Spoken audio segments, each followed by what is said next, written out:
অনেকে আসলে এই যে ব্যথার যে বিষয় রয়েছে সেটিকে ভয় পেয়েও আসলে একেবারে নরমাল ডেলিভারির দিকে যেতে চায় না। যেতে চায় না।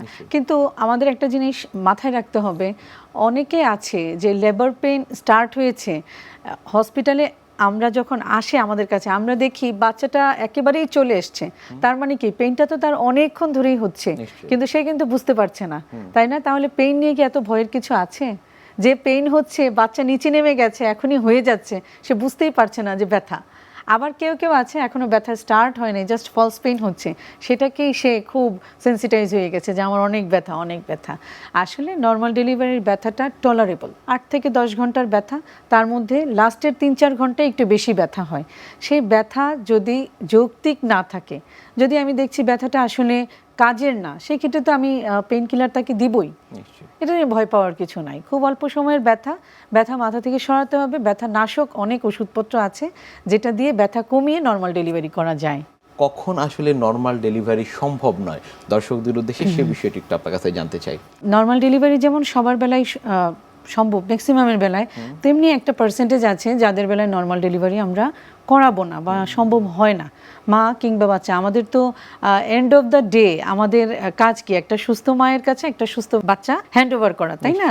তো আমার যখন মনে হবে ডেলিভারিটা করতে গিয়ে আমি মা কিংবা বাচ্চার একটা ক্ষতি করে দিব, তখন আমাকে চিন্তা করতে হবে যে না, নর্মাল ডেলিভারিটা আমি ওনার বেলায় মানে কার্যকর হতে দিব না। যেমন কারো কারো আছে গর্ভস্থ যে ফুল থাকে, প্লাসেন্টা একেবারে নিচে থাকে, সেন্ট্রাল প্লাসেন্টা প্রিভিয়া, ওই বাচ্চাটাকে যদি ওই মাকে আমি নর্মাল ডেলিভারি অ্যালাউ করতে পারবো না।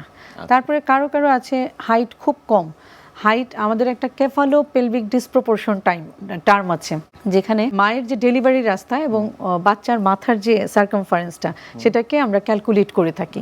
তো ওইখানে যদি মনে হয় যে ডেলিভারি আসার যে রাস্তা এবং বাচ্চার হেডের ডিসপ্রপোর্শনেট, সেই ক্ষেত্রেও কিন্তু আমরা নর্মাল ডেলিভারি অ্যালাউ করব না। তারপর আরও কিছু আছে, যেমন আগের বার একটা নর্মাল ডেলিভারি হতে গিয়ে বাচ্চাটা নেই বা বাচ্চা এখন প্রতিবন্ধী, ওই মাকেও কিন্তু আমরা নর্মাল ডেলিভারির জন্য ইয়ে করব না, সাজেস্ট করব না।